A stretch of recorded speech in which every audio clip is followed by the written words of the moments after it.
अगर आपने अभी तक हमारे चैनल टारगेट सिनेमा को सब्सक्राइब नहीं किए तो लाल बटन दबाकर अभी चैनल को सब्सक्राइब करें और अपना सपोर्ट दें।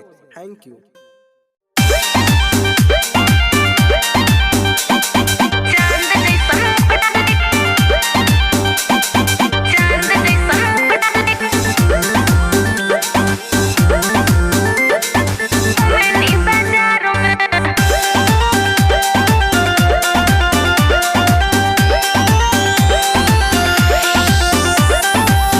जान लेवा तुहरा ये समय रील रील इंस्टा पबाड़ो तू छाय सच्चो का ए हो सुना बाजान लेवा तुहरा ये समय रील रील इंस्टा पबाड़ो तू छाय आज कौन तू कांड करा के अलू सहार में चांद जैसन मुखड़ा लेके घूमे नी बाजार में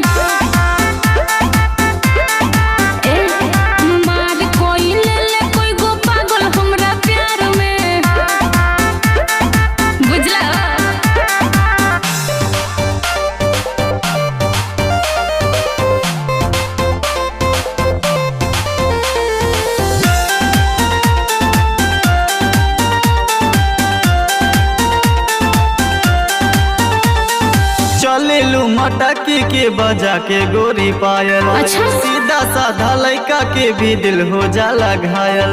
कहीं के ऐसन बतिया जानू हमरा के न कोसी फेस संवारल हो तो हमर हो पानी नहीं दोसी। चलेलू मटकी के बजा के गोरी पायल। सीधा साधा लड़का के भी दिल हो जाला घायल। कहीं के ऐसन बतिया जानू हमरा के न कोसी फेस संवारल हो तो हमर हो पानी नहीं दोसी। लौकेलू तू अलगे बेबी लाखों हजार। चांद जैसन मुखड़ा लेके घूमे नी बाजार में एहो मार कोई ले ले कोई गो पागल हमरा प्यार में का बुझला।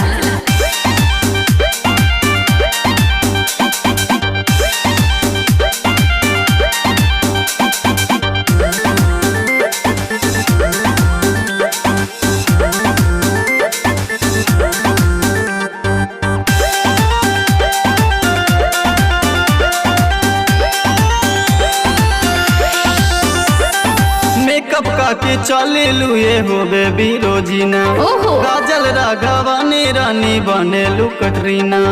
सब चली संदीप कृष्णा हमरा के भरमाई ले ले रे तो मचाई जवानी फिर न आए जवानी फिर न आए। मेकअप का के चलेलू ये हो बेबी रोजीना। काजल राघवानी रानी बनेलू कटरीना। सब चली संदीप कृष्णा हमरा के भरमाई ले ले रे तो मचाई जवानी फिर न आए दीवाना